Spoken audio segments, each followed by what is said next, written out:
नमस्कार, India voice देख रहे हैं आप और मैं हूं आपके साथ शिवम दुबे। इंडिया वॉइस के खास प्रोग्राम खबर दिन भर में आप सबका स्वागत है। रुक करेंगे खबरों की ओर। आपको बता दें कि बिहार में 2 साल बाद फिर सत्ता में बड़ा उलटफेर होने जा रहा है। हफ्ते भर से चल रही अटकलें पर मुहर लगने लगी है। सूत्रों के हवाले से खबर आई है कि नीतीश कुमार एक बार एनडीए के साथ सरकार बनाने जा रहे हैं। बीजेपी हाईकमान के साथ फॉर्मूला अंतिम मुहर लगाना बाकी है। राजभवन में आयोजित सरकारी कार्यक्रम में पहुंचे नीतीश कुमार से जब पूछा गया कि क्या गठबंधन में सब कुछ ठीक है, उन्होंने जवाब दिया, जो राजभवन नहीं आए उन्हीं से पूछिए। कोई सौहार्द नहीं है। हमें उम्मीद है कि नीतीश जी एनडीए में नहीं जाएंगे। नीतीश जी इंडिया गठबंधन को मजबूत करेंगे। छोड़ने की कोशिश होगी सर?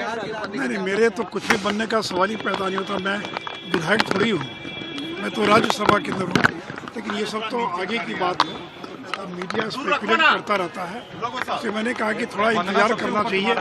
क्या परिस्थिति बनती है उसको देखकर केंद्रीय नेतृत्व जो है और योग्य निर्णय लेगा, और पार्टी का केंद्रीय नेतृत्व जो निर्णय लेगा हम लोग उस निर्णय का समर्थन करेंगे, उसमें सहयोग।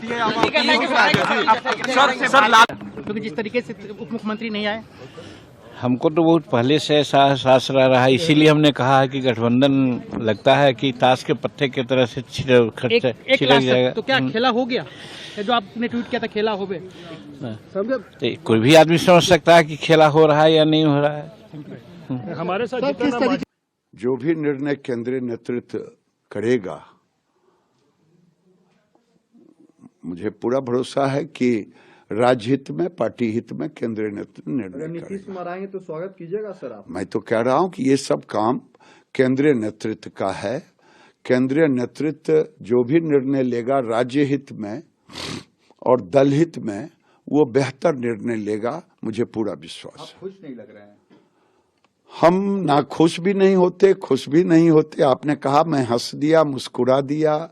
उत्कर्ष, मैं इतना जानता हूं कि जो भी निर्णय होगा, मैं एक कार्यकर्ता हूं। कार्यकर्ता का काम है पार्टी के निर्णय को मानना, चाहे मेरे अंदर जो भी बातें हो। तो वहीं देश ने आज अपने 75वां गणतंत्र दिवस मनाया। इस मौके पर सभी प्रदेशों के सीएम ने अपने प्रदेश में ध्वजारोहण किया। जहां पहली तस्वीर उत्तर प्रदेश से है, जहां सीएम योगी ने ध्वजारोहण किया। वहीं दूसरी तस्वीर उत्तराखंड की है, जहां सीएम पुष्कर सिंह धामी ने ध्वजारोहण किया। वहीं तीसरी तस्वीर हरियाणा की है, जहां सीएम मनोहर लाल ने भी ध्वजारोहण किया। चौथी तस्वीर पंजाब की है, जहां सीएम भगवंत मान ने ध्वजारोहण किया। और पांचवी तस्वीर छत्तीसगढ़ से है, जहां विष्णुदेव साय छत्तीसगढ़ के सीएम ने ध्वजारोहण किया। और बात करें छठवीं तस्वीर की, तो वह मध्य प्रदेश की है, जहां सीएम मोहन यादव ने ध्वजारोहण किया।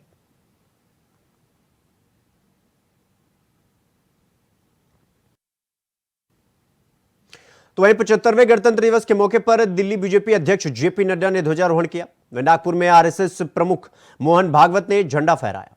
उत्तर प्रदेश के सीएम योगी आदित्यनाथ ने भी ध्वजारोहण किया। सुनिए किसने क्या कुछ कहा। भारत ने आजादी की अपनी एक लंबी लड़ाई के उपरांत स्वतंत्र भारत में अपना स्वयं का संविधान लागू किया था। भारत का संविधान दुनिया का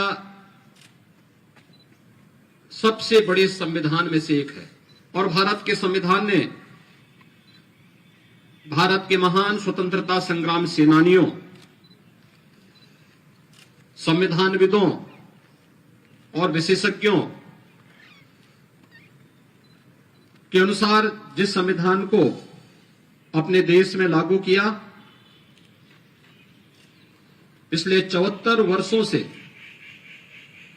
यह भारत के अंदर जाति, मत, संप्रदाय, क्षेत्र या अन्य तमाम अवरोधों को पूरी तरह समाप्त करते हुए अपनी कसौटी पर खरा उतरा है। ये भारत के संविधान की ही महानता है कि दुनिया के अंदर आधुनिक लोकतंत्र के रूप में अपने आप को स्थापित करने वाले तमाम वे देश जो अपने को आज की व्यवस्था के अनुसार सबसे प्रगतिशील मानते हैं, उन देशों ने लंबे समय तक लिंग भेद के आधार पर महिलाओं को मताधिकार से वंचित किया था। तमाम दबी कुचली परंपराओं को समाज और राष्ट्र की मुख्य धारा से अलग किया था।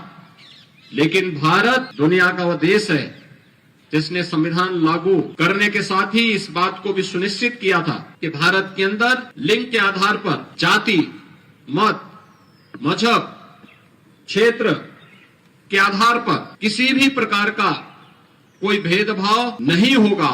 ये भारत के संविधान के कारण भारत का हर नागरिक आज देश की सरकार को बनाने में उसका हिस्सेदार बना हुआ है। हमारा संविधान अनेक उपलब्धियों से भरा हुआ है और इसीलिए उन उपलब्धियों को ध्यान में रखते हुए अगर ये संविधान हमें अधिकार देता है तो हमारे कर्तव्यों के प्रति भी हम सबको आग्रही बनाता है। आदरणीय प्रधानमंत्री जी ने पूरे देशवासियों का इसी बात के लिए आह्वान किया कि जब ये देश 2022 में अपनी आजादी का अमृत महोत्सव मना रहा था तो उस अमृत महोत्सव वर्ष में उन्होंने देशवासियों का आह्वान किया था कि आगामी 25 वर्ष के एक व्यापक कार्य योजना को लेकर के हमें आगे बढ़ना होगा। इन 25 वर्षों में हम कैसा भारत चाहते हैं, यह हम सबके संकल्प को जमीनी धरातल पर उतारने के इन 25 वर्षों में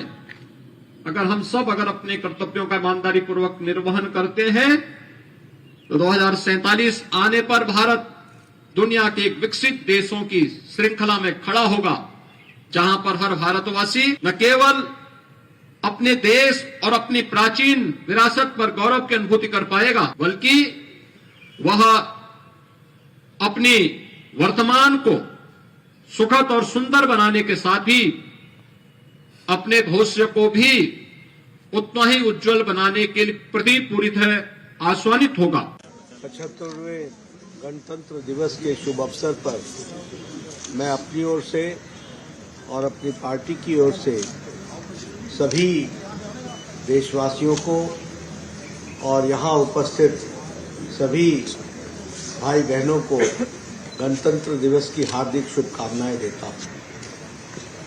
हम सब जानते हैं कि 26 जनवरी 1950 को भारत के संविधान का और गणतंत्र के रूप में हम लोगों ने स्वीकार किया और आज हम 75वीं गणतंत्र दिवस मना रहे हैं। वैसे गणतंत्र की कल्पना हमारे देश में पुरानी है और जब पाश्चात्य देश ने गणतंत्र के बारे में सोचा उससे कहीं पहले हमारे यहाँ यह कल्पना विराजमान थी।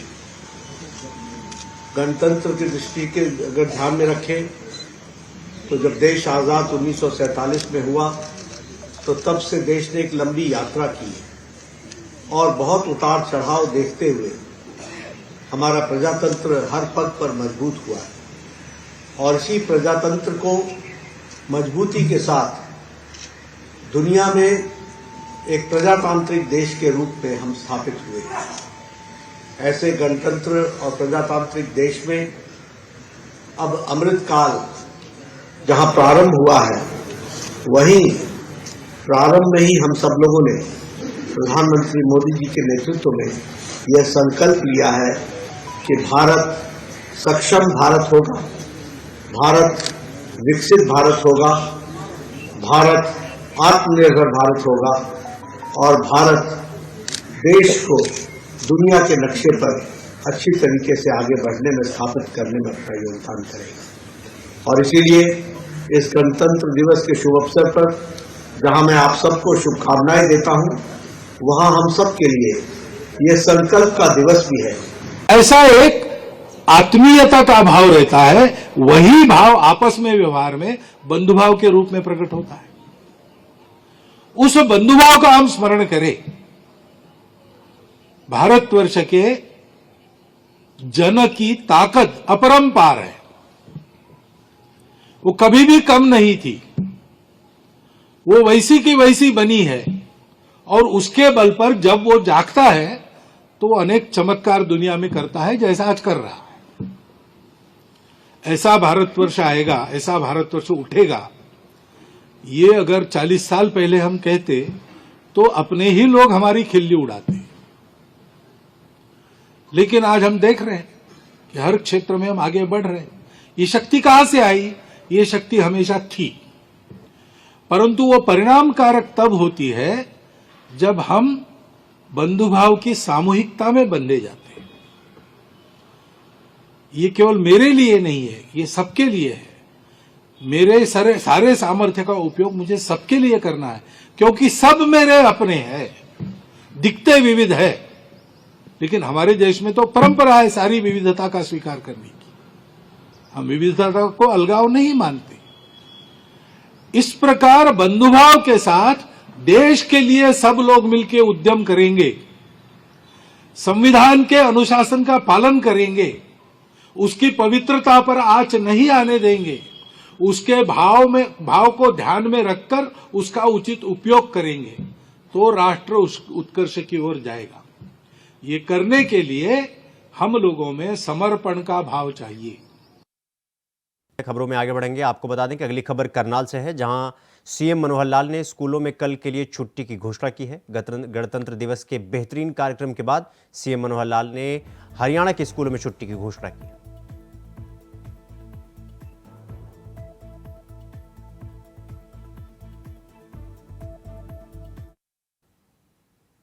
खबर बलरामपुर से है, जहां समाजवादी पार्टी के दिग्गज नेता और पूर्व मंत्री बलरामपुर की गैसोड़ी विधानसभा से सपा विधायक डॉक्टर शिव प्रसाद प्रताप यादव उर्फ एसपी यादव का आज निधन हो गया।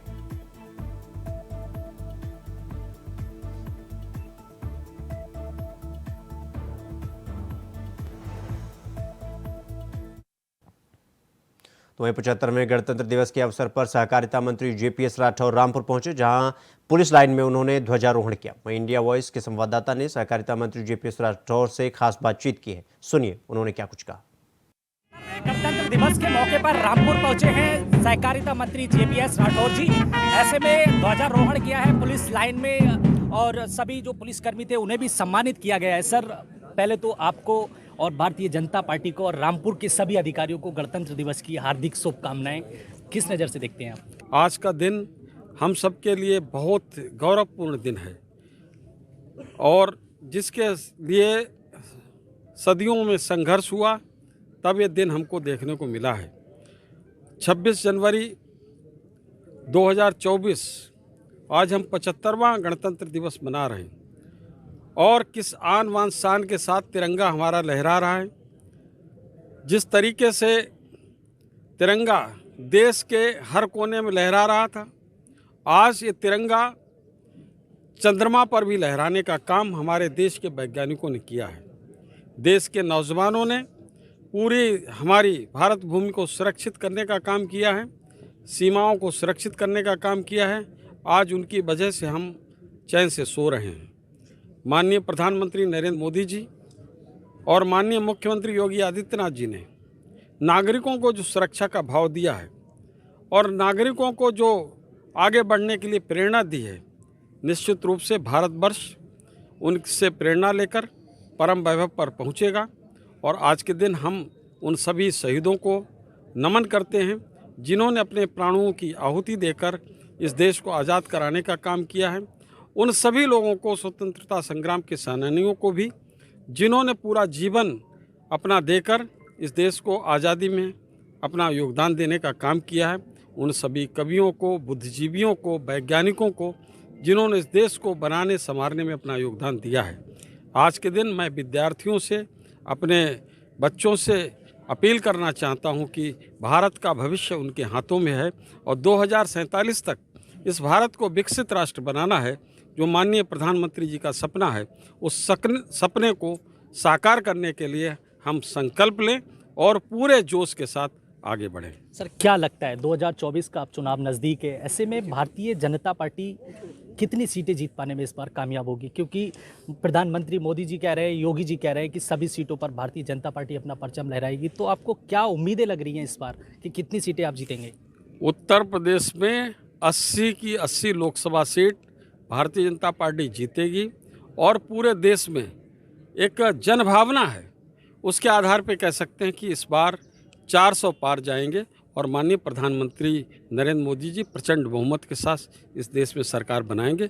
जो रास्ता उन्होंने दिखाया है, दुनिया में जिस तरीके से भारत का मान सम्मान बढ़ाने का काम किया है, आज खुद माननीय नरेंद्र मोदी जी का ही सम्मान नहीं बढ़ा है, देश के 140 करोड़ लोगों में हर किसी का सीना चौड़ा हुआ, हर किसी का मस्तक ऊंचा हुआ है। आज कहीं भी चले जाओ, आपने देखा होगा यूक्रेन और रसिया के युद्ध में किस तरीके से भारत का तिरंगा लगाकर भारत के बच्चे तो बाहर आए ही, दूसरे देशों के बच्चों ने भी अपने ऊपर तिरंगा डालकर और उसको लहराते हुए अपनी जान बचाकर वो निकले हैं। और यहाँ पर पाकिस्तान तक के बच्चे थे जो तिरंगा दिखाकर अपनी जान को बचाने का काम किया है। पूरे देश में 75वें गणतंत्र दिवस की धूम रही। वहीं इंडिया वॉइस ने अपने कैंपस में हर्षोल्लास के साथ ध्वजारोहण करके गणतंत्र दिवस मनाया। ध्वजारोहण करने के बाद राष्ट्रगान किया गया और हमारे देश में संविधान लागू करने और उसे बनाने वालों को याद किया गया।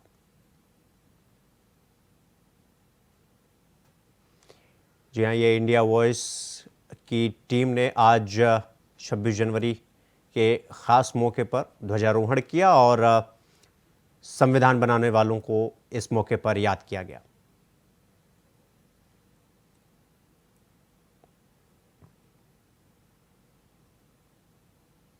खबर दिन भर में फिलहाल अभी के लिए बस इतना ही। देश दुनिया की तमाम खबरों को देखने के लिए देखते रहिए इंडिया वॉइस। नमस्कार।